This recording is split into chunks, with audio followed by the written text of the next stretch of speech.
близко, еле дышать.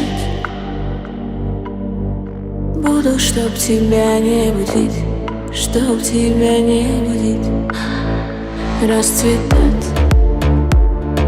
я в тебе буду. This is Dr. Moa, and today we're doing a gynecomastia case on a gentleman who's 24 years old who has developed gynecomastia.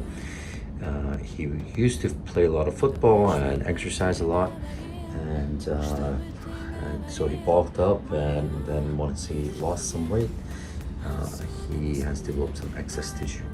Now our plan is going to be to liposuction this with vaso liposuction, and then excise any excess residual tissue that may remain, and then proceed with Renovion J plasma to tighten the skin. Good morning, this is Dr. Moyen. We have just completed a gynecomastia case, and gynecomastia is just male breast, and typically men who develop some excess fatty tissue and glandular component of their chest.